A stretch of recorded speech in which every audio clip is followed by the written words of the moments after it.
Jeffrey Turner. Morning, Counsel. You want to identify yourself for the record, please? Morning, Your Honor. Tim Baldwin on behalf of Jeffrey Turner. Okay. This is summons number 01409. Charges Mr. Turner with failing to execute his turn signal on Gray Street. This goes back to, this case is 15 years old, Inspector Quinn. I remember it like it was yesterday, Judge. We have another matter that is 17 years old. Charges Mr. Turner again with failing to execute his turn signal and overtaking on the left. And significantly, there was not an accident involved in that incident. Additionally, we have a similar charge of overtaking on the left and no turn signal. He specializes, Inspector Quinn, in turn signals and overtaking on the left. Counsel, I'm at the edge of my seat, waiting for your explanation. What do you want to tell me about this? Thank you, Your Honor. This case was referred to me as part of the Roger Williams Law School Pro Bono Collaborative, so I'm appearing here pro bono this morning.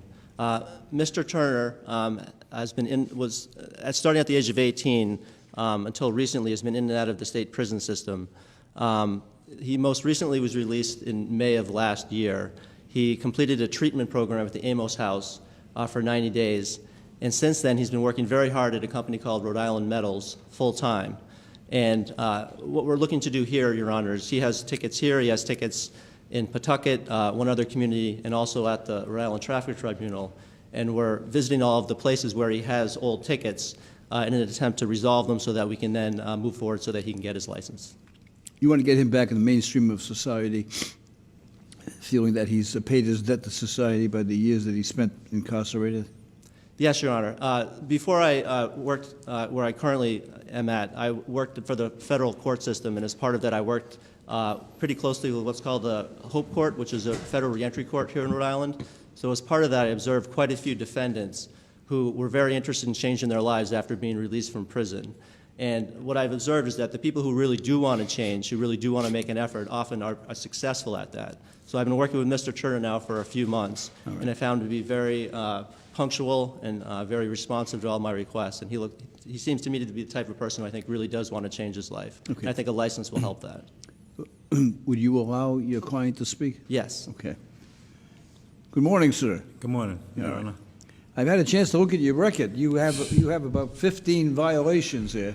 Tell me about it. And I think, as I mentioned earlier, I think you specialize in not putting a turn signal on and overtaking on the left and other violations. That was before I knew how to drive. Now, like, I got it, I think. Yeah. Tell me about what you want to do in life. Right now, I'm You just spent trying... if you don't have to answer this, but you spent some time in prison. Yes, Your Honor. How many years? I got a lease since I was 18, and I'm 36 now. It's like 18 years. So you spent most of your life in prison. Grew up in there. All right. Since you've been out, have you had any problems? No All right. problems. Where are you living? I live in Cranston. Are you living in a house or a halfway house? Where you No, I'm living? living in an apartment. In an apartment. Yeah, I just got an apartment. And who do you live with? I live with a girlfriend and a Good. child. Okay, well, that sounds to me like you're getting in the mainstream of life. I have subscribed to the theory that when someone has spent an awful lot of time incarcerated, that I want to give them a chance in life. Right? Yes, Your Honor. I mean, these are all traffic cases. So my choice is that I say, no, I'm going to fine you on all of these. Your license will be suspended forever until you pay all of these. It serves no useful purpose for me to do that. Yes, Your Honor. And so, based on the representations of your counsel, who did a great job today, Thank you. and the sincerity that you are exuding, to me anyway, Yes, Your Honor. I think you're worthy of having all of these dismissed. Yes. I'm going to dismiss all of them. Thank you, Your Honor.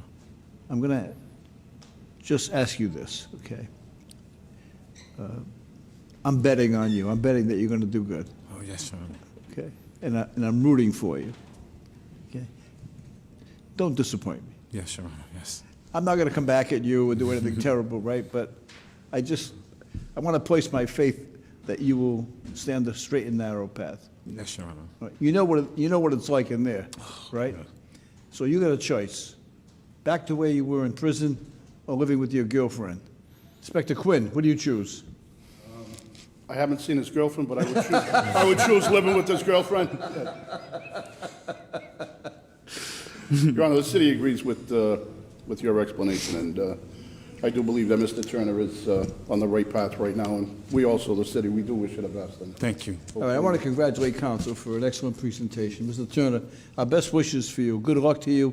These matters are dismissed. As far as the registry is concerned, you will be cleared through this court. Okay, thank you, Your Honor. Thank you. Good luck.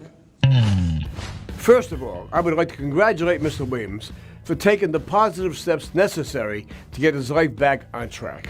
I would also like to thank his attorney, Mr. Baldwin, for having the decency and compassion to take on Mr. Taylor's case for free. The phrase, "with liberty and justice for all," represents the idea that justice should be accessible to everyone. However, it is not.